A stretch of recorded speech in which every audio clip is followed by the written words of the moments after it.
Bueno, buenas noches. Buenas noches. Buenas noches. ¿Qué tal? ¿Cómo están? Mientras nos acomodamos, ¿tenemos algún saludo especial o alguna cosa así, Jorge Dorio? Sí. La verdad es que sí, tenemos un... Sí. Primero a las personas que el viernes pasado estuvieron en el sindicato de los gastronómicos, que fueron muchísimas, y particularmente aquellas que quedaron fuera y que no pudieron entrar. Había gente en el... Bueno, está bien. No, había gente en el salón propiamente dicho, después en el hall...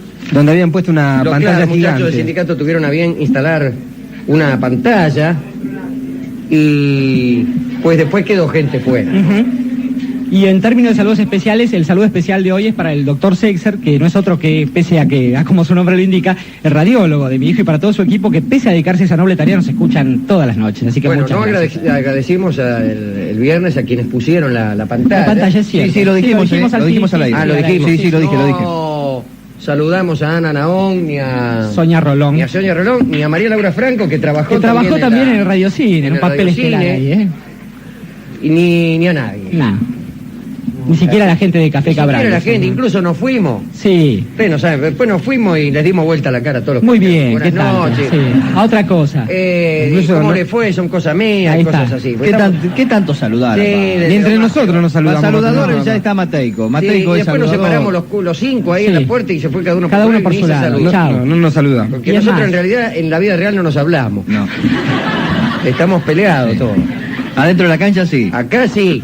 Hacemos como que nos tratamos de Sí. nos hacemos chistes. todos simpáticos, Todos pero... simpáticos, después no nos hablamos hace mucho. Yo con Dorio estoy peleado hace 10 años. 12.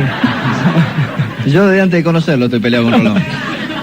A Rolón yo era paciente de él y un día me dijo no sé qué. Le quiso cobrar, se acuerda que no sé No, cuándo. me dijo... ¿Qué rompimos? Dijo Me usted. dijo no sé qué, que yo tenía el complejo de Elías Alipi. Sí. Agarré y salí y no largué más. Está muy bien. A mí me enseñaba artes marciales también y me pegó un día y dejé de ir a esas clases. Y Ahí con sé de nuestra todo. productora también nos hablamos por De la seis. productora, por favor, vamos al Y programa. un día que lo mandamos a cobrar un billete premiado y se lo cobró para él. Sí. Es cierto. Es cierto. Es cierto. Se lo quedó. No tenía nada, dijo. Bueno, Progresión. a Bueno, ver, espere que lo auspicio. auspícieme mientras yo voy mirando los papeles. Auspician este programa Café Cabrales, que significa buen café. Existe un futuro mejor, solo hay que saber elegirlo. San José AFJP, su opción. Colram, sonido e iluminación. ¿Qué tal, Efectos Raúl? especiales. Bartolomé Mitre 1680. Teléfono 375-0269. Hola. Fax 952-0310.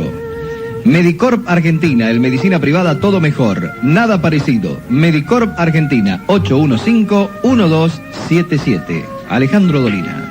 Cuando hablamos del teatro en la época de Shakespeare y nos referimos o pensamos en el edificio en donde tenían lugar estas representaciones, finales del siglo XVI, principios del XVII, primero no debemos pensar en un edificio. Era una especie de gallinero ahí. En 1598, la compañía donde trabajaba como actor William Shakespeare construye lo que se llamaba el Teatro del Globo. Posiblemente llamado así porque se dice que había en la puerta una especie de cartel en donde se veía a Atlas, Atlante, sosteniendo la esfera celeste. Y le pusieron el Teatro del Globo. Era, supongo yo, una especie de empalizada, quizá algunas sillas, aunque de hecho aquellos de los espectadores que tenían más posibilidades solían traer su propia silla para sentarse, y también su lacayo que le convidaba algunos dulces. Pienso en los amigos de la patria, Alejandro, y quizás tengan alguna memoria semejante, pensando en Sí. este tipo armado, en los reñideros de gallos, digo que Es hubo, muy supo haber parecido, aquí, ¿no? seguramente era muy parecido a un reñidero de gallo. Iba a decir un circo, pero carecía de toda lona. Claro. En principio era al aire libre.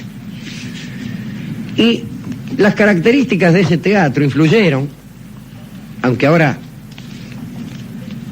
no nos demos cuenta, en la parte artística. Influyeron en las obras que se escribían. ¿Y por qué? Algunos datos. El escenario, si así podemos llamarlo, el lugar donde se verificaba la representación, carecía de toda escenografía. De modo tal que los autores ponían en boca de los actores detalles de la escenografía. Ya que no estaba, lo nombrábamos. Como la radio. Como la radio. Observa, oh Antonio, las calles de Venecia. Para saber que estábamos en Venecia, porque no había una foto del Rialto pegada no había nada. Primer detalle. Segundo detalle, y esto se nota en Shakespeare, cuyas descripciones del lugar en donde supone están, son muy, muy considerables. Segundo detalle que influye en la obra. Todo muerto en el teatro de Shakespeare es llevado por soldados, por amigos, es decir, se lo llevan. Cuando en una obra moderna alguien se muere, en el primer acto baja el telón y en el segundo acto el muerto ya no está. Pero no había telón. Y entonces a los muertos había que sacarlos. Si no, ¿cómo hacían? Quedaba el tipo finado ahí. Molestando las tipo otras. moría en Alejandría. El segundo acto era, suponete, en Roma. Y estaba el finado. Mirá qué casualidad, decía la gente, claro. Otra cosa mucho peor sería ver al finado levantarse, sacudirse el polvo al fin del primer acto y tomársela. Entonces lo sacaban. Miren ustedes, chicos, los que tienen las obras de Shakespeare. Cada vez que muere uno, hay siempre una cohorte de soldados que ceremonialmente se lo llevan. O unos amigos, o lo que sea. O un enterrador. Que se cargan el muerto. Pero se lo tienen que cargar porque si no quedaba ahí. Y la otra cosa, cuya consecuencia ya hemos explicado muchas veces en el teatro, en este programa quiero decir, y cuya consecuencia máxima está en la obra que vamos a narrar, es que todos los papeles eran representados por hombres. No había actrices.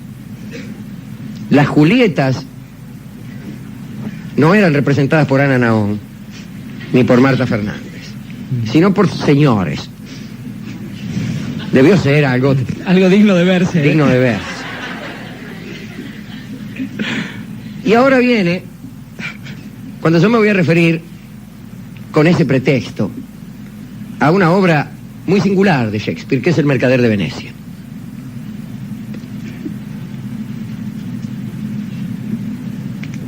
Porcia es una rica heredera. El padre ha muerto y ha dejado un testamento cuyas cláusulas Porcia ha jurado respetar. Una de ellas se refiere al casamiento de su hija Porcia. Y dice que todo pretendiente deberá ser puesto ante 3 cofres y deberá elegir uno de ellos y abrirlo. Solo en uno hay un retrato de Porcia. Aquel que abriere el cofre donde se guarda el retrato de Porcia estará en condiciones de casarse con ella. Los cofres son uno de oro que dice, tiene una leyenda en la tapa, que dice: quien me abra cumplirá todos sus anhelos. El segundo cofre es de plata y dice: quien me abriere... Porque hablaba mejor ese cofre. Ese cofre hablaba mejor. En realidad dice: quien me abra. ¿Para qué vamos a mandarle la plana a Shakespeare? Es cierto. Bueno. Quien me abriere, pues, obtendrá lo que merece. Y el tercer cofre era de plomo y decía: quien me abriere tendrá que arriesgarlo todo. Y vienen pretendientes, muchísimos, porque Porcia estaba muy buena, a pesar de que los espectadores no lo creían así porque era un sujeto. Digamos, aquello que se llama el physique du rôle valía únicamente para los hombres, ya que no para las mujeres. Vienen príncipes de todas partes. El príncipe, un inglés, un francés, el príncipe de Marruecos, un infante de Aragón. Y ninguno acierta.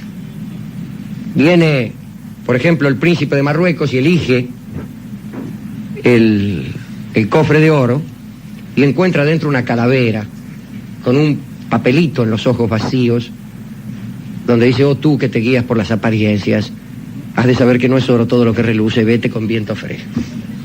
Un infante de Aragón que viene y elige el del plata, encuentra el retrato de un imbécil, dice, no dice quién, con el ceño fruncido, y un papel también con recomendaciones acerca de la inconveniencia de creer en los propios merecimientos.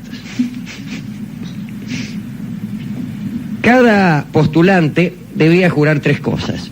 La primera, no revelar jamás qué cofre había elegido. La segunda, no pedir jamás, en caso de serle así haga la suerte, la mano de ninguna otra doncella. Y la tercera, por cierto, también en caso de perder, alejarse para siempre de Porcia. Porcia en realidad no estaba nada impaciente y no se molestaba mucho por la mala fortuna de los postulantes, porque en realidad ella estaba enamorada de un veneciano, doctor en letras, Bassanio creo que se llamaba. Lo había visto una vez, pero ya estaba enamorada. A los efectos de las obras de teatro no es necesario andar viéndose mucho para enamorarse. Sí. Pero este muchacho Bassanio tenía algunos problemas. Andando corto de dinero, fue a manguear a un prestamista, Shylock. Y Shylock le pidió un garante. Y él trajo como garante a Antonio, mercader, el mercader de Venecia.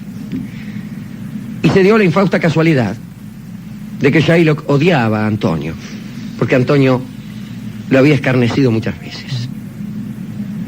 Algunas de ellas con razón. Y la verdad es que Antonio acostumbraba a prestar dinero sin interés. Y esto le había granjeado el odio del usurero Shylock.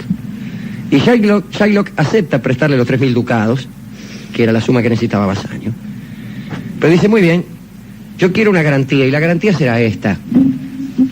Si, cumplido el plazo que hemos de establecer, no se verifica el pago, yo podré cortar de Antonio, el garante, 1 libra exacta de su carne, del lugar que mejor me pareciere.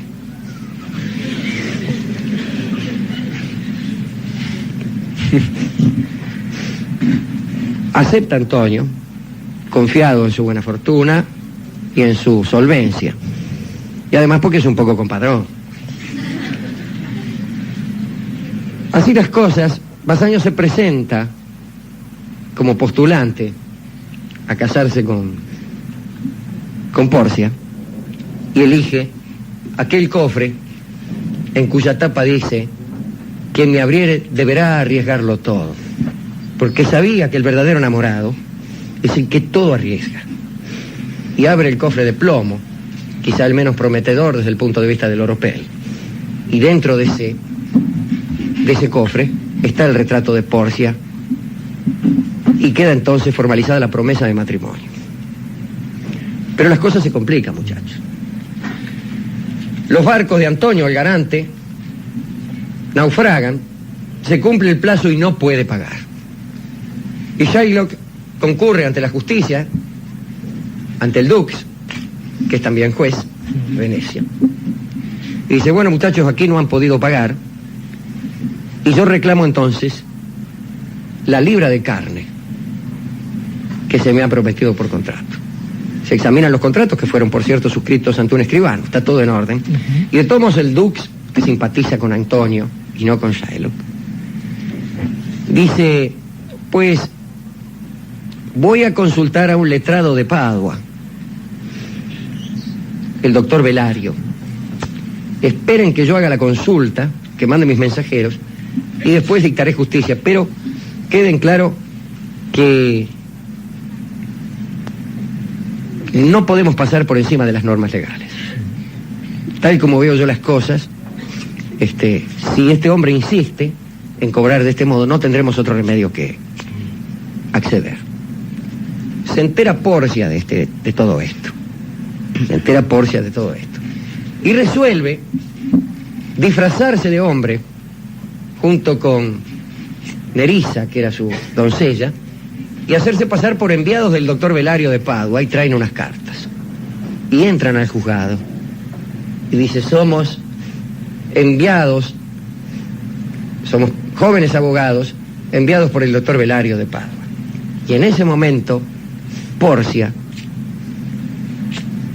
era un hombre que fingía ser una mujer disfrazada de hombre.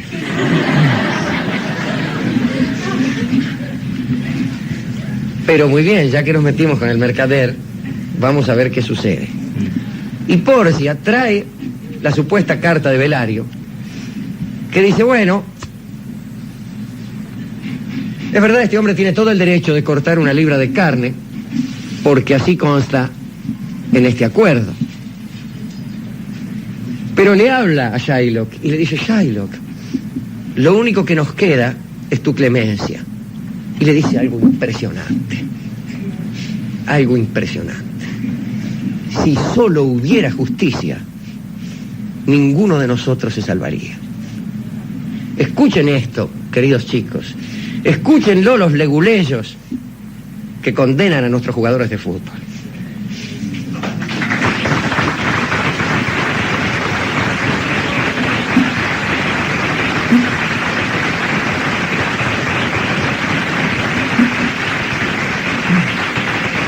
Y escúchenlo todos esos virtuosos intolerantes que amargan la vida.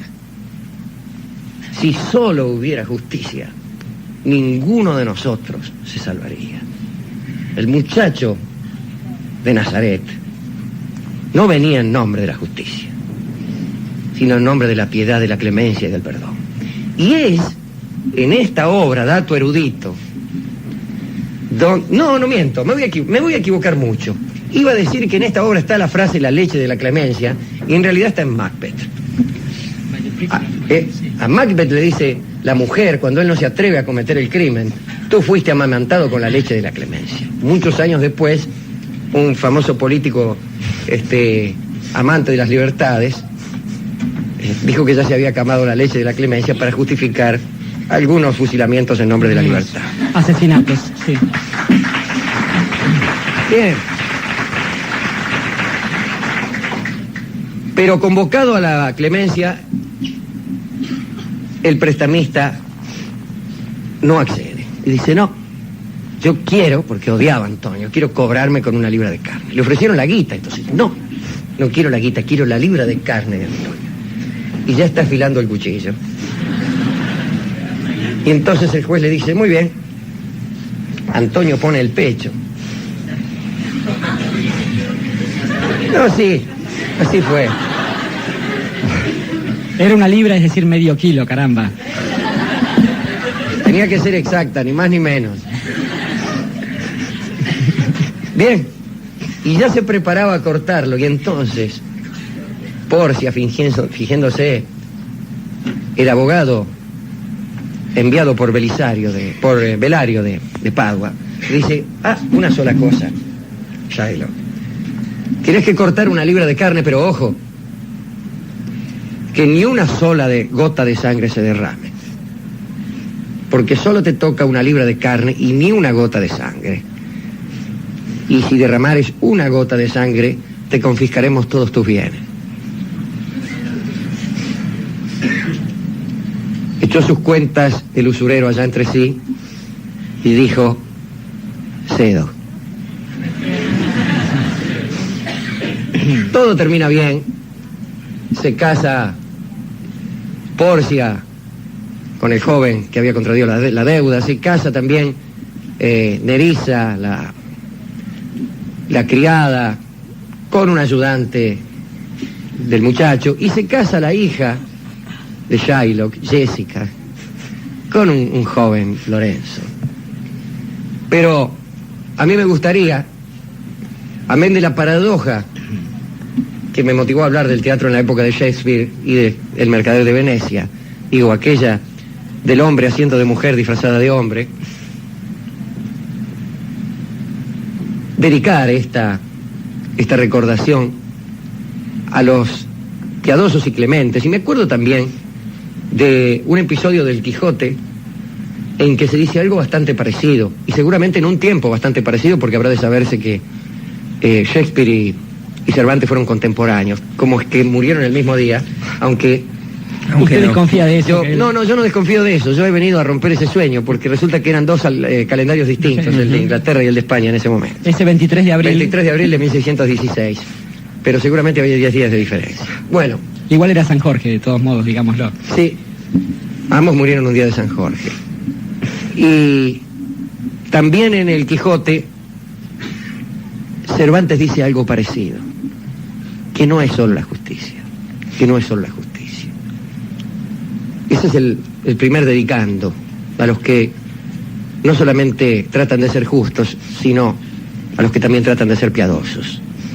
Y el otro, el que más tiene que ver con este programa, es dedicárselo al hombre que sabe que para conseguir el amor a veces hay caminos que no son de oro ni de plata, sino de plomo. Y que sabe que efectivamente un amor verdadero, un amor grande, exige que uno lo arriesgue todo. Los que acostumbran a amar de un modo conveniente y casi aconsejable, digo, el modo de amar que se recomienda en las revistas, suelen dejarse algunas fichas en el bolsillo cuando juegan. ¿A qué apostarme todo? Me dejo algunas fichas por si esto falla. ¿A qué apostar a un solo número? Podría jugar al 36, pero también al 4 y al 2 menos tal vez. Pero al que juega verdaderamente en serio al juego del amor, al apasionante juego del amor, no le interesa quedar habilitado para una mesita chica de frilos. Le interesa solo esa parada. Le interesa solo ganar esa bola, esa carta. Y si después no le quedan fichas para ninguna otra carta en su vida, lo dará por bien jugado. A esos también les quiero dedicar yo esta recordación. Y además de esos, Alejandro, si me permite, creo que hay una tercera categoría de la que no debemos olvidarnos. Pensaba en esta chica que se disfraza de abogado, en este actor disfrazado de chica que se disfraza de abogado, y pensaba en ese tipo de mujeres que, sometidas al juego del amor, porque es un juego que se hace necesariamente de a dos, también son capaces de apostar todo a candidatos que aparentemente desde un principio carecen de toda la fortuna necesaria para una buena candidata a casarse. Pensaba en nuestra amiga, la Delfina, que alguna vez apostó a un muchacho medio rebelde por ahí. Pensaba alguna actriz en ocasión de algún terremoto en San Juan que también decidió apostar. Hablaremos de la Delfina, ¿eh? ¿Cómo no? Digo, a esas mujeres que, sometidas al juego del amor, están a la altura de las circunstancias y que cuando piensan en la mirada de la sociedad sobre esas cosas solo sienten ganas de lanzar una risa loca, ¿no? Y entonces, para los piadosos, para los enamorados, para nuestro amigo, el bueno de William Shakespeare, este tanguito que tocan Salgali de Lío y que hubiera sonado bien en aquel Teatro del Globo, Risa Loca.